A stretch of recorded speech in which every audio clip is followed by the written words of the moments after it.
Imobiliário nunca falha. Boa sorte. Eu envio a mensagem de texto.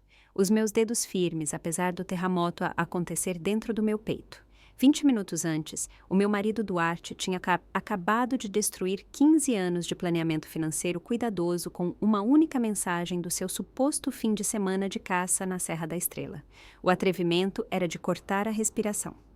Não apenas a traição, mas a pura estupidez de colocar todas as nossas poupanças de uma vida num esquema imobiliário mal cozinhado com a namorada dele. O meu nome é Vera Reis e tenho 45 anos. Nos últimos 15 anos, fui a espinha dorsal financeira da nossa casa aqui em Coimbra. Enquanto o Duarte fazia o papel do vendedor charmoso na corporação Travant, eu geria cada euro que ganhávamos, cada investimento que fazíamos, cada rede de segurança que construíamos. As nossas contas de reforma, o fundo de emergência, o capital próprio da nossa casa, eu acompanhava tudo com a precisão de um relojoeiro suíço. O Duarte costumava chamar-me o cérebro por trás do nosso sucesso, na altura em que ainda respeitava o que eu trazia para o nosso casamento. Esse respeito vinha a erodir-se há meses, desde que ele conheceu a Sofia Matos num evento de networking da empresa. Ela tinha 28 anos. Era loira e aparentemente ambiciosa de formas que eu supostamente não era. A ironia teria sido engraçada se não fosse tão devastadora. Enquanto eu construía o nosso império financeiro, uma decisão cuidadosa de cada vez, o Duarte estava ocupado a ser deslumbrado por alguém que vendia apartamentos para viver e que se achava a próxima magnata do imobiliário. Os sinais de aviso estiveram lá. Noites tardias no escritório que cheiravam a perfume em vez de papelada. Fins de semana de caça que coincidiam com as visitas a propriedades fora da cidade da Sofia. A forma como ele começou a criticar a minha abordagem conservadora ao dinheiro, sugerindo que precisávamos de pensar em grande e correr alguns riscos. Eu ignorei-os a todos, acreditando tolamente que 15 anos de casamento e sucesso partilhado significavam alguma coisa. Agora, ao olhar para a mensagem de texto dele no ecrã do meu telemóvel, percebi o quão ingênua eu tinha sido. Movi as nossas poupanças para o projeto imobiliário da Sofia. Ela é ambiciosa, ao contrário de ti. Vamos remodelar casas juntos. A crueldade casual daquilo deixou-me sem fôlego. Não só ele estava a roubar o nosso futuro, mas estava a fazê-lo enquanto insultava tudo o que eu tinha conquistado. Mas enquanto eu estava sentada na nossa cozinha imaculada, rodeada pela vida que tínhamos construído juntos, algo frio e calculista instalou-se no meu peito. O Duarte tinha cometido um erro crítico na sua grande traição. Ele tinha se esquecido de que eu não era apenas boa com dinheiro. Eu era boa com contratos, documentação e o tipo de papelada legal que nos podia proteger exatamente deste cenário. Anos atrás, eu insisti que ambos assinássemos documentos que nos davam controle conjunto sobre as principais decisões financeiras. Na altura, o Duarte tinha brincado que eu estava a ser paranoica. Hoje, essa paranoia estava prestes a salvar a minha vida e a destruir a dele. A base da nossa relação sempre foi construída em forças complementares. O Duarte era o social, o networker que conseguia encantar clientes e fechar negócios com o seu sorriso fácil e carisma natural. Eu era a estratega, aquela que transformava as suas comissões em riqueza a longo prazo através de um planeamento cuidadoso e investimentos inteligentes. Durante mais de uma década, funcionou lindamente. Éramos o casal que as outras pessoas invejavam, financeiramente seguros, profissionalmente bem-sucedidos, aparentemente inabaláveis. Conheci o Duarte quando tinha 30 anos, recém-saída de um mestrado em finanças e pronta para construir algo significativo. Ele já estava estabelecido na corporação Travant, a vender equipamento industrial com o tipo de confiança que fazia os clientes confiarem nele instantaneamente. O nosso namoro tinha sido um turbilhão de jantares caros e escapadinhas de fim de semana, tudo financiado pelas suas generosas comissões. Mas mesmo nessa altura, era eu quem sugeria que poupássemos para o futuro. Investíssemos sabiamente, pensássemos para além da gratificação imediata. Depois de casarmos, assumi completamente as nossas finanças. O Duarte era brilhante a fazer dinheiro, mas péssimo a geri-lo. Deixado por sua conta, ele teria gasto cada cêntimo nos aparelhos mais recentes, férias de luxo e o que quer que lhe chamasse a atenção. Eu canalizei os seus ganhos para uma carteira diversificada que cresceu de forma constante ano após ano. O nosso fundo de emergência atingiu os 6 dígitos. As nossas contas de reforma estavam a caminho de nos dar uma vida confortável até bem depois dos 70 anos. Eu até tinha começado uma conta de investimento separada que, em privado, chamava de nosso fundo dos sonhos. Dinheiro destinado para essa quinta no Douro que planeávamos comprar um dia. O Duarte parecia grato pela minha gestão financeira, pelo menos até recentemente. Ele gabava-se aos amigos da minha proeza de investimento, mostrando os nossos extratos trimestrais como troféus. A minha mulher é um gênio com dinheiro, dizia ele, passando o braço pela minha cintura em jantares. Eu só o ganho. Ela fala o crescer. O orgulho na sua voz fazia-me sentir valorizada, essencial, amada. Mas algo mudou depois de ele conhecer a Sofia. De repente, a minha abordagem cuidadosa era aborrecida. A minha carteira diversificada era demasiado segura. O meu fundo de emergência era dinheiro morto que podia estar a render mais. Ele começou a trazer para casa histórias das vitórias imobiliárias da Sofia, um apartamento que ela tinha remodelado com um lucro de 20 mil euros, uma propriedade comercial que ela tinha ajudado um cliente a comprar que duplicou de valor. Cada história parecia uma crítica indireta aos meus métodos, uma sugestão de que eu nos estava a impedir de alcançar um sucesso maior. Eu tentei explicar os conceitos básicos da gestão de risco, a importância do crescimento constante sobre ganhos especulativos, mas os olhos do Duarte ficavam vidrados durante estas conversas, e eu podia vê-lo a comparar mentalmente as minhas folhas de cálculo com as histórias de sucesso da Sofia. A mulher que antes tinha sido o seu gênio financeiro estava a tornar-se a sua âncora conservadora, a arrastar para baixo os seus sonhos de riquezas rápidas e empreendimentos excitantes. Agora, eu entendia que aquelas conversas não tinham sido de todo sobre estratégia de investimento. Tinham sido sobre justificar o que ele já estava a planear fazer. O fim de semana de caça, que mudou tudo, tinha sido planeado durante meses.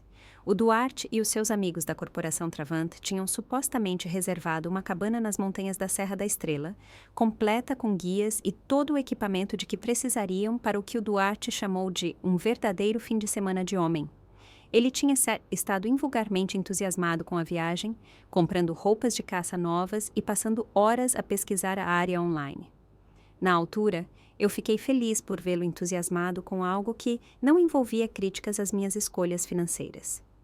O primeiro sinal de alarme devia ter sido a sua relutância em me dar detalhes específicos sobre a cabana.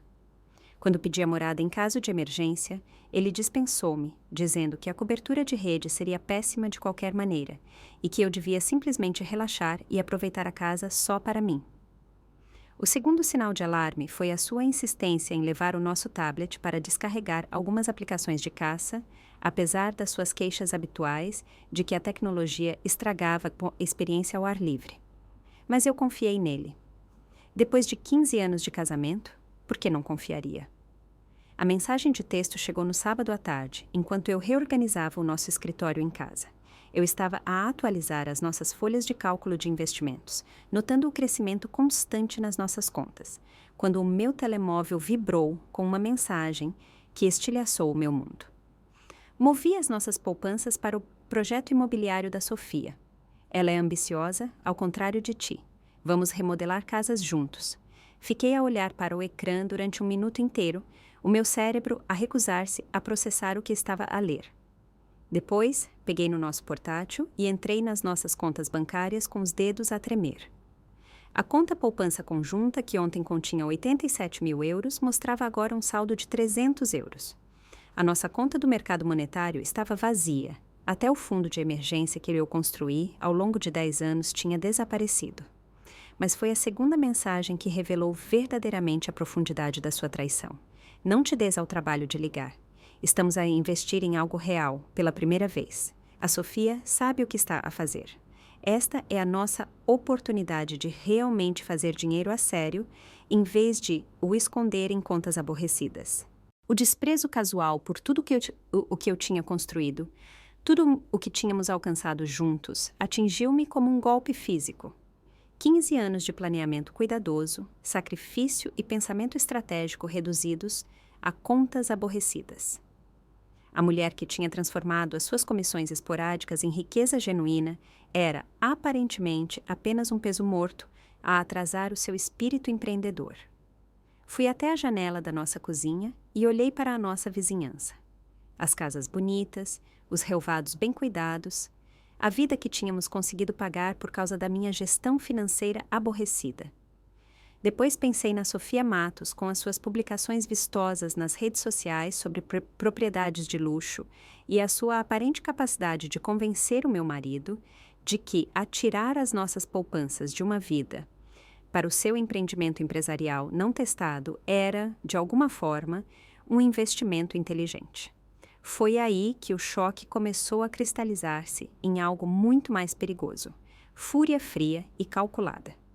O Duarte tinha cometido o maior erro da sua vida, e ele ainda nem o sabia, porque enquanto ele estava ocupado a brincar aos magnatas do imobiliário com a sua namorada ambiciosa, ele tinha se esquecido de um detalhe crucial sobre a sua esposa aborrecida e conservadora. Eu não era apenas boa com dinheiro, eu era excelente em vingança. O meu primeiro instinto foi ligar imediatamente ao Duarte e exigir que ele revertesse qualquer transação insana que acabara de fazer. Mas algo me deteve, uma voz na minha cabeça que soava suspeitosamente como a da minha mãe, que sempre me avisou que o primeiro passo em qualquer crise deveria ser recolher informações, não reagir emocionalmente. Então, em vez de pegar no telemóvel, abri o meu portátil e comecei a documentar tudo. Fiz capturas de ecrã das nossas contas esvaziadas, guardei cópias das mensagens de texto do Duarte e consultei o nosso histórico bancário para rastrear exatamente quando e como as transferências tinham ocorrido. O que descobri gelou-me o sangue. As transações não tinham acontecido hoje durante a sua suposta viagem de caça. Tinham sido executadas na quinta-feira à tarde, poucas horas antes de ele partir para a Serra da Estrela, com a sua mala de viagem e equipamento de caça. Ele tinha esvaziado as nossas contas e depois mentido na minha cara sobre ir caçar com os amigos.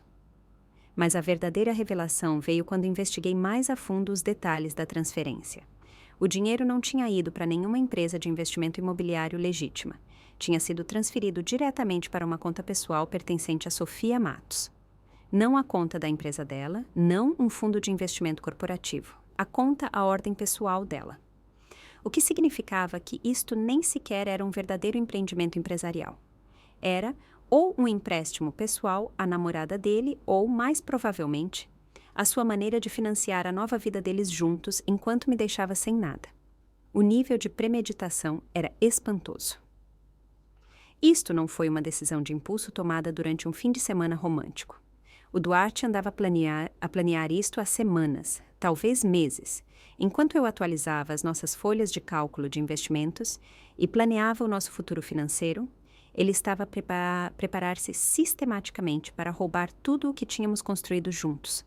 As minhas mãos tremiam quando peguei no meu telemóvel para ligar ao nosso banco. A representante do serviço de apoio ao cliente foi simpática, mas clara. Como ambos os nomes estavam nas contas e o Duarte tinha autorização adequada, as transferências eram tecnicamente legais. Eles não as podiam reverter sem o consentimento dele ou uma ordem judicial. A mulher sugeriu que eu contactasse um advogado imediatamente se suspeitasse de fraude ou abuso financeiro. Um advogado. A palavra ecoou na minha mente enquanto eu desligava o telemóvel.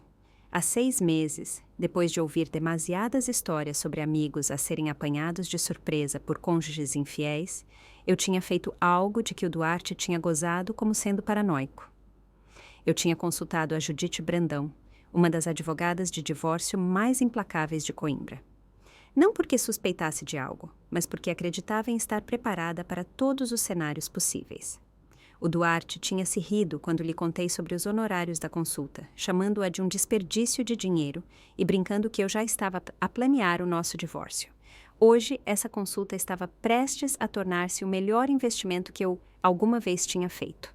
Eu tinha guardado cartão da Judite no meu arquivo do escritório em casa, escondido atrás dos nossos documentos fiscais, onde o Duarte nunca pensaria em procurar. Ao tirá-lo, lembrei-me das suas palavras daquela reunião inicial. A chave para sobreviver à infidelidade financeira é mover-se mais rápido do que o cônjuge infiel espera. A maioria dos parceiros traídos perde tempo crucial a tentar entender por que aconteceu ou à espera de uma reconciliação. Os inteligentes protegem-se primeiro e processam as emoções mais tarde. O meu telefonema para a Judite foi breve e direto ao ponto. Daqui fala Vera Reis. Encontramo-nos há 6 meses para uma consulta. O meu marido acabou de roubar as nossas poupanças de uma vida e transferi-las para a namorada dele. Quero ir à guerra. A sua resposta foi imediata e reconfortante. Lembro-me de si? De quanto dinheiro estamos a falar? 87 mil euros em poupanças, mais o que ele conseguir aceder das nossas outras contas. Talvez 150 mil euros no total. Quando ocorreram as transferências? Quinta-feira à tarde. Ele está atualmente na Serra da Estrela com a namorada a fingir que está numa viagem de caça. Perfeito. Teremos ordens de restrição sobre as contas restantes até segunda-feira de manhã. Pode estar no meu escritório numa hora. Enquanto pegava na minha mala e nas chaves do carro, senti algo que não experimentava há meses. Esperança. O escritório da Judite Brandão era exatamente como eu me lembrava da minha consulta há 6 meses. Impressionante, mas não ostentoso. Com o tipo de elegância discreta que sugeria competência, em vez de desespero por clientes. Livros de direito do chão ao teto forravam as paredes, e a sua secretária estava organizada com a precisão de alguém que construiu uma carreira com atenção ao detalhe. Ela estava à minha espera quando cheguei, tendo aparentemente limpado a sua agenda de sábado à tarde para o que ela já tinha identificado como um caso prioritário.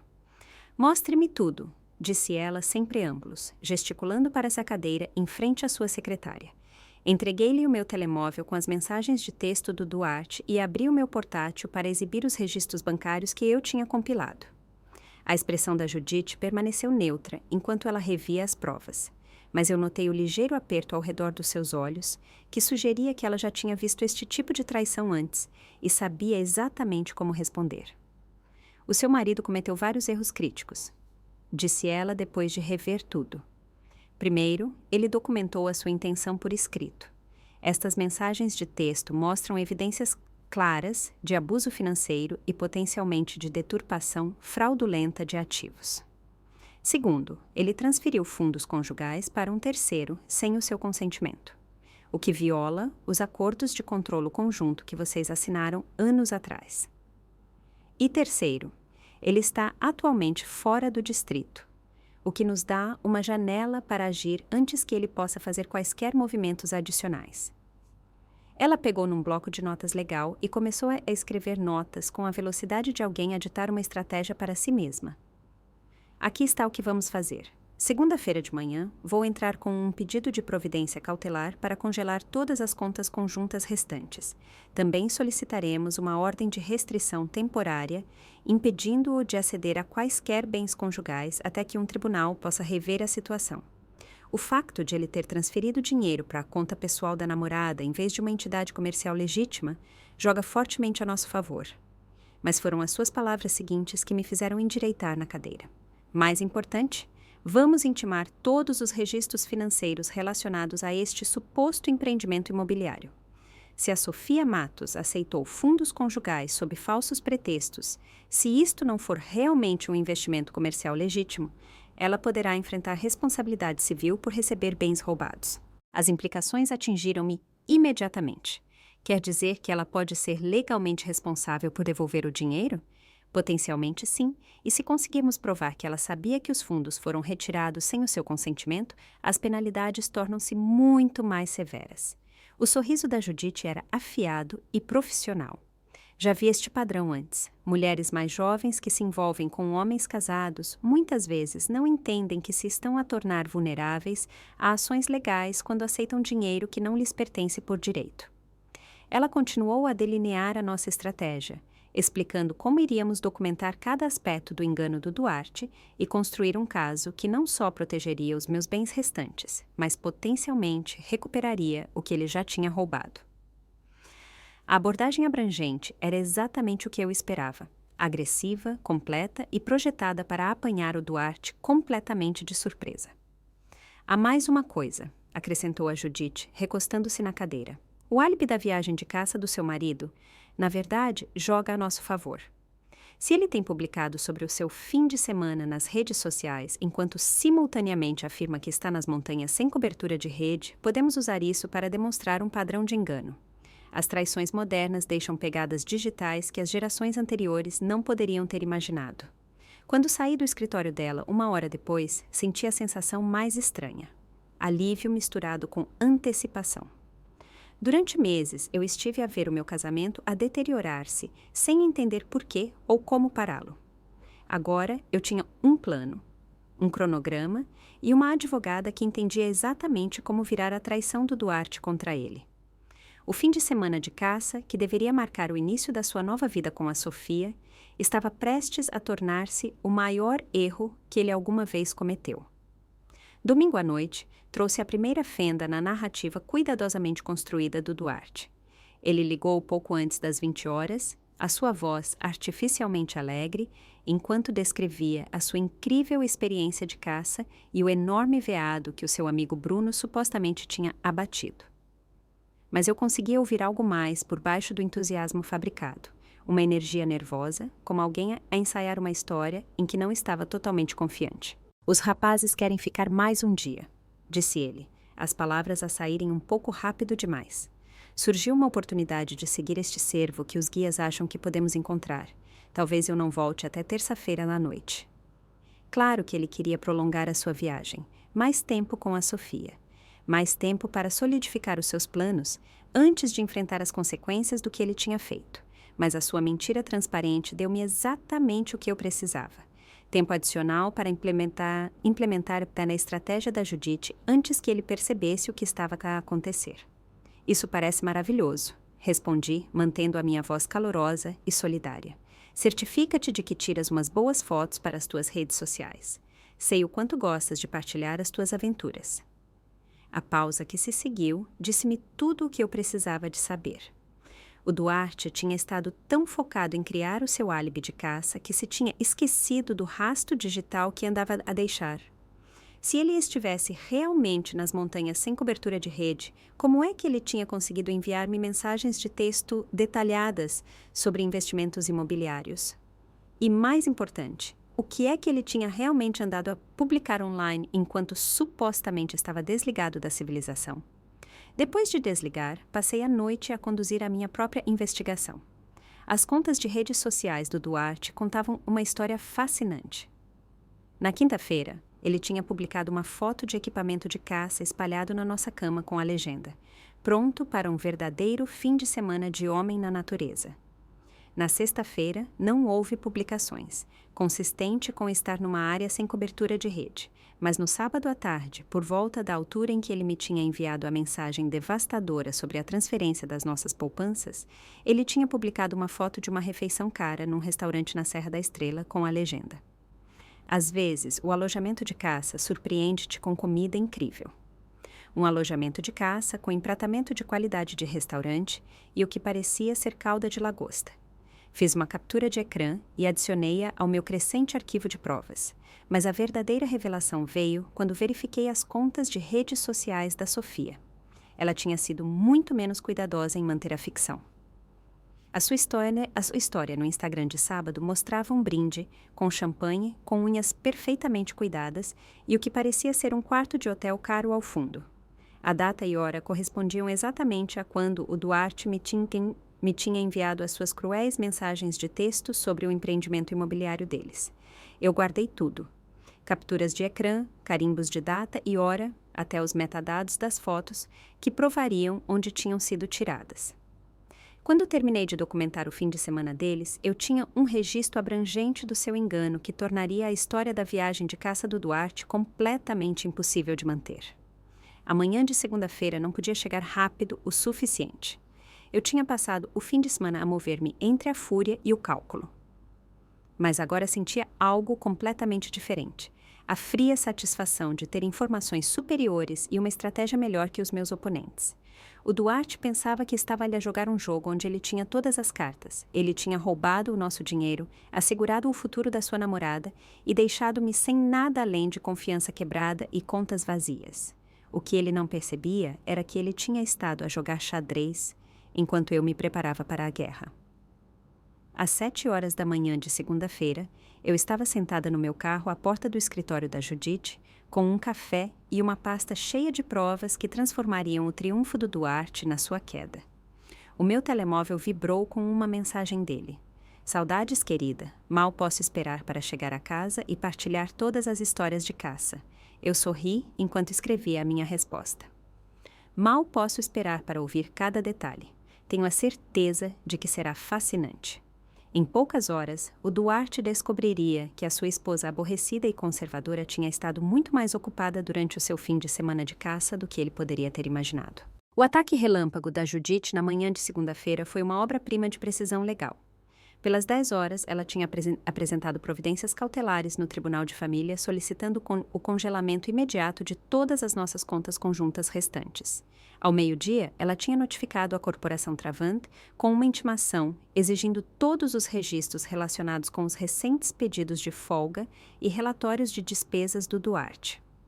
Pelas 14 horas, ela tinha pedido uma ordem de restrição temporária, impedindo quaisquer transferências futuras de bens conjugais.